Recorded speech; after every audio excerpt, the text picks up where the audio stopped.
Bonjour à tous et bienvenue dans cette nouvelle vidéo. Alors aujourd'hui, je vais vous parler d'un site que vous connaissez peut-être pas qui s'appelle Photon2Photo. Et sur ce site, il y a un petit onglet quelque part qui est pas très visible qui s'appelle RAID Noise and DNS versus ISO Setting. Et ça, c'est un super onglet parce que ça va vous permettre de connaître la capacité native de votre boîtier photo et surtout de votre capteur. Et c'est très important et je vous explique tout ça après les génériques.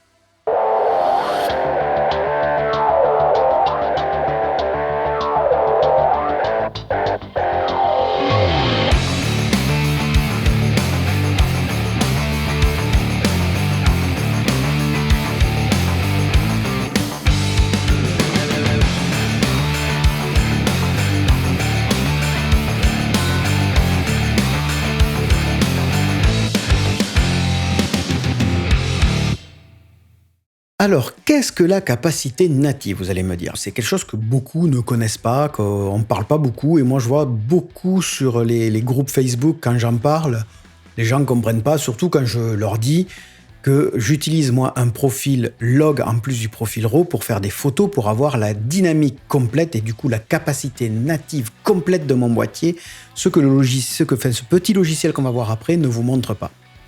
Alors, dans la majorité des boîtiers photo, ce qu'on peut faire, c'est que ça nous offre une grande possibilité. On peut choisir nos plages ISO, natives ou étendues. C'est là où il y a toute la différence. Si vous débutez en photo, vous ne devez pas savoir vraiment ce que veut dire capacité native au niveau du boîtier et je vais vous en parler de suite. Alors, bon, avant de partir sur la capacité native, en détail, les différences entre les plages ISO natives et étendues de nos appareils, il est nécessaire vraiment de bien comprendre qu'est-ce que les ISO au final. C'est l'acronyme de International Standard Organization. C'est ça qui définit en fait la sensibilité d'un capteur numérique, celui de nos boîtiers photo. Et donc, si on augmente donc les ISO, on va donc augmenter la sensibilité et on va pouvoir avoir une image plus lumineuse ou par exemple, si on manque de lumière, qu'on n'a pas de flash par exemple, ça va nous permettre de rentrer beaucoup plus de lumière. C'est un peu comme si on ouvrait en gros les volets d'une maison pour faire entrer plus de lumière. On pourrait parler un peu comme ça, pour réimager la chose pour les gens qui connaissent pas. Donc si on augmente le nombre de ISO dans l'appareil, donc on va donc avoir plus de sensibilité dans les environnements les plus sombres et aussi les plus clairs malheureusement. Donc ce qui fait qu'on va réduire notre vitesse d'obturation. Ça aussi, sinon on va cramer notre image. Ce réglage ISO, c'est donc le facteur le plus important du triangle d'exposition. Et je vous l'affiche juste là, les triangles d'exposition. Donc, j'en parle de plus en plus parce que je vois que c'est quelque chose qui est oublié de beaucoup de monde. Le triangle d'exposition, c'est l'ouverture du diaphragme, la sensibilité ISO et la vitesse d'obturation. La sensibilité ISO donc, est ajustée par multiple de 2. Vous avez en être rendu compte. Alors maintenant, on commence à l'avoir en multiple un peu moins de 2 puisqu'on a des phases 100, 160, 200, 260, 300, 360. On arrive à avoir maintenant des valeurs qui sont presque des multiples de 1,5. Donc c'est vachement un peu plus intéressant. Ça nous permet de faire des petites montées, pas de montées des fois au double.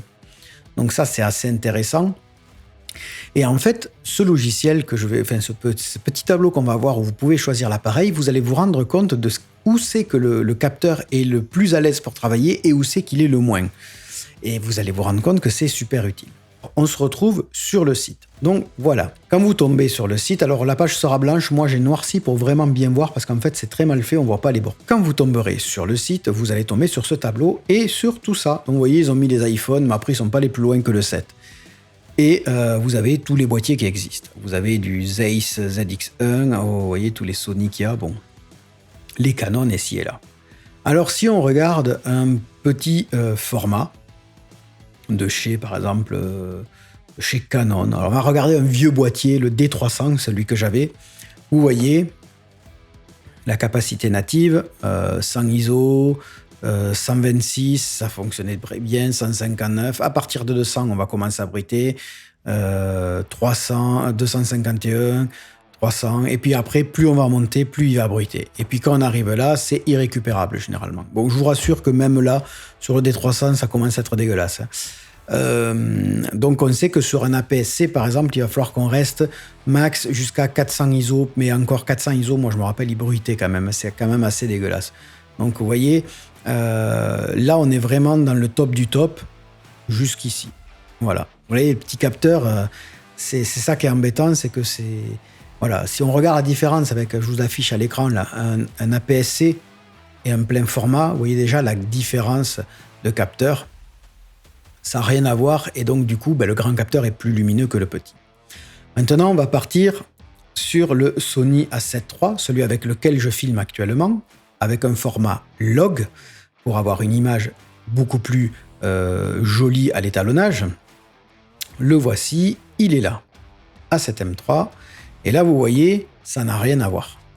La plage native est beaucoup plus grande. Donc, on se rend compte qu'à 50 ISO, jusqu'à 80, on est propre. Après, on redescend à 100 ISO. Vous voyez, de 50 à 100 ISO, on se retrouve au même endroit. Et puis, ça commence à remonter, ça bruite un peu. Ça bruite un peu dans les 500, c'est vrai, il faut le reconnaître. Et puis, d'un coup, à 636 ISO, qu'est-ce qui se passe? Vous n'avez plus de bruit. Et c'est ça, la capacité native. C'est-à-dire que là, on est au maximum. Là, le capteur, c'est très, très, très lumineux pour lui. Et puis, d'un coup, boum, là, ça lui va mieux. Voilà. En vidéo, il faut savoir que la capacité native pour le Sony A7 III et A7M III, A7S III et A7M III, pardon, comme j'ai là, le A7 III, c'est 800 ISO. C'est ici, donc c'est très propre. Franchement, vous voyez, il n'y a pas beaucoup de bruit quand on filme au final.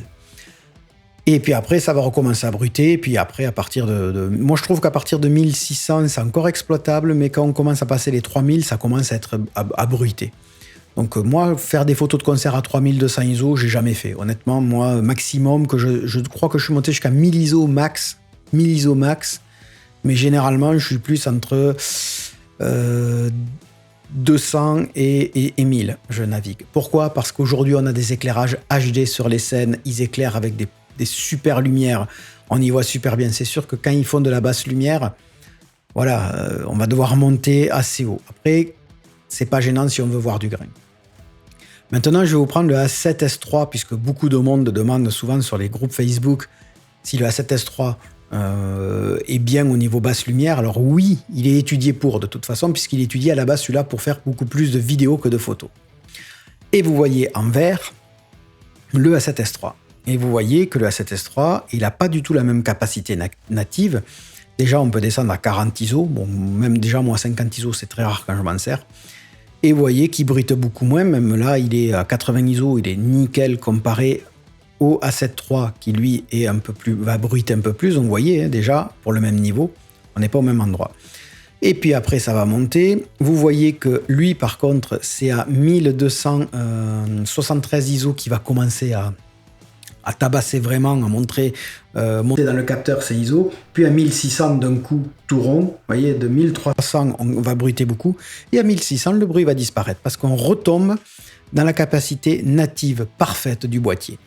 Sachez qu'en vidéo, il est classé comme celui-là, donc c'est-à-dire que normalement, même en vidéo, à 1600, ça passe.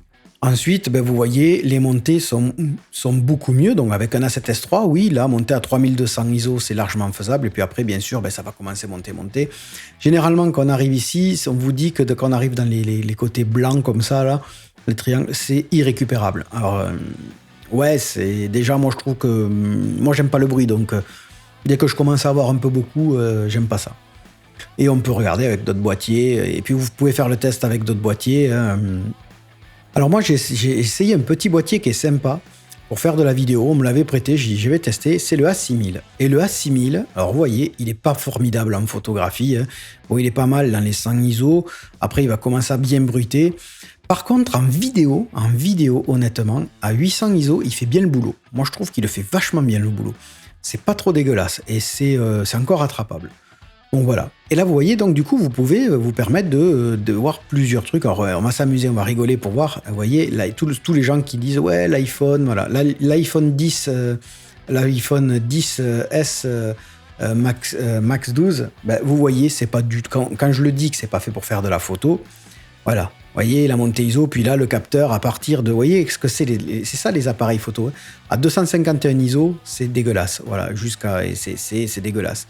Ben oui, parce que de toute façon, dès que vous zoomez, il va faire des montées ISO mortelles et c'est pas bon. C'est pour ça que les iPhones, on les utilise généralement avec le grand capteur ou le moyen, mais pas la longue focale. La longue focale, et puis alors plus vous allez zoomer, plus ça va être dégueulasse. Donc non, on ne fait pas de la photo, et ça, j'en ai marre de le voir sur les groupes Facebook. C'est vraiment, mais vraiment des questions vraiment très débiles. Franchement, on dit qu'il n'y a pas de questions con, mais là, ça, quand même, à ce stade, oui. On ne devient pas photographe avec un smartphone, ni avec un iPhone. On devient photographe avec un appareil photo. À une seule condition aussi, on devient photographe, c'est qu'on maîtrise le boîtier sur la pointe des doigts, qu'on sache faire réellement de la retouche photo. Parce que donner des photos à des mariages ou à des anniversaires sans retouche, ça sert à rien. Il faut savoir en quel format on doit shooter. Il faut se former énormément.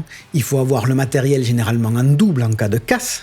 On ne fait pas de la photo avec un boîtier. Votre boîtier il tombe, ça y est, le mariage est foutu. Ben vous remboursez la personne, je vous le garantis. Il faut avoir les objectifs des fois en double, ou au moins avoir un objectif ultra polyvalent comme un 24-70 et après des focales fixes comme des 35, des 85, des 135 pour faire de très très belles photos.